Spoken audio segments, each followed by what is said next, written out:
Clickers, kembali lagi di Klik, kupas lebih dalam informasi Alkitab. Nah, di episode kali ini kita bakal bahas mengenai salah satu tokoh yaitu Yosia yang menjadi raja di usianya yang sangat muda. Nah, menariknya lagi, Yosia ini malah membawa perubahan besar bagi bangsanya. Kira-kira gimana ya cerita lengkapnya? Yuk langsung aja kita bahas. Yosia diangkat menjadi raja ketika ia berusia 8 tahun. Dan Yosia merupakan raja termuda kedua sepanjang sejarah Alkitab. Wah, kebayang gak sih jemaat? Gimana caranya di usia yang sangat muda, tapi harus memimpin sebuah bangsa yang besar? Wow banget sih. Pertanyaannya, kok bisa ya Yosia ini diangkat menjadi raja saat usianya 8 tahun?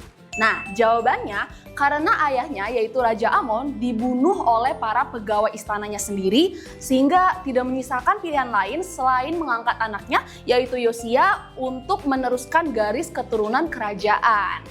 Nah, berbeda dari ayahnya yaitu Raja Amon yang jauh dari Tuhan, Yosia justru mempunyai keinginan dan juga niat yang tulus untuk kembali ke jalan Tuhan.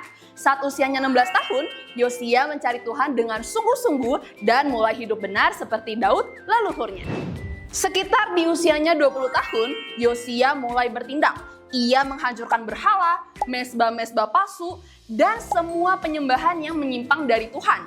Ia berani untuk membersihkan seluruh negeri supaya bisa kembali layak beribadah di hadapan Tuhan. Ia menghancurkan mesbah-mesbah Baal, tiang-tiang suci Asyerah, patung berhala. Sebentar jemaat, sebentar. Saking banyaknya ya, sebentar kita baca lagi. Dari sampai mana? Patung berhala. Banyak banget ya. Tetapi titik balik terbesar terjadi ketika Yosia berusia 26 tahun. Saat bait Allah diperbaiki, ditemukannya sebuah kitab Taurat yang telah lama menghilang. Dan uniknya lagi, kitab Taurat ini tuh ditemukan bukan karena dicari, melainkan ditemukan secara tidak sengaja atau bisa dibilang petunjuk dari Tuhan. Ketika kitab itu dibacakan, hancurlah hati Yosia. Ia merobek pakaiannya sebagai bentuk penyesalan karena ia sadar bahwa bangsanya telah jauh dari Tuhan. Dari situlah reformasi besar terjadi. Yosia gak cuma menghancurkan berhala, namun ia juga memulihkan perjanjian dengan Tuhan dan mengembalikan ibadah yang benar. Bahkan ia juga mengadakan perayaan Paskah dan roti tidak beragi selama 8 hari yang merupakan salah satu pesta perayaan terbesar dan paling benar sejak zaman Samuel. Nah, di akhir hidupnya, Raja Yosia bertemu dengan Raja Neko di Megido yang sedang melakukan perjalanan ke Sungai Efrat untuk membantu sekutunya, dan tindakan ini tuh merupakan perintah Allah kepada Raja Neko. Nah, sebenarnya di sini tuh Raja Neko nggak berniat buat melawan Raja Yosia.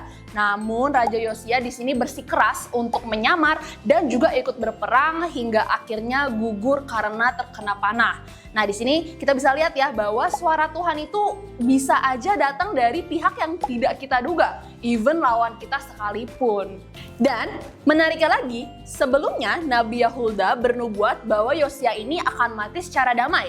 Tetapi damai yang dimaksud di sini bukan damai tanpa perang, melainkan damai karena Yosia tidak akan melihat kehancuran besar bangsanya. Karena setelah itu bangsa Yehuda jatuh, hancur, dan dibuang ke Babel. Clickers, kisah Raja Yosia ini mengajarkan kita satu hal penting, yaitu perubahan besar ini bisa dimulai dari hati yang mau mencari Tuhan secara sungguh-sungguh sejak muda.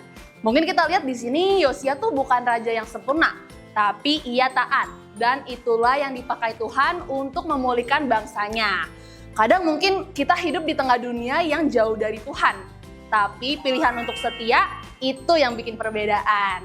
Gimana nih Sobat Clickers? Kira-kira bagian mana dari kisah Raja Yosia ini yang paling seru? Jangan lupa buat di komen, like, dan juga share. Saya Serena pamit undur diri, sampai jumpa di episode Klik berikutnya. Bye-bye!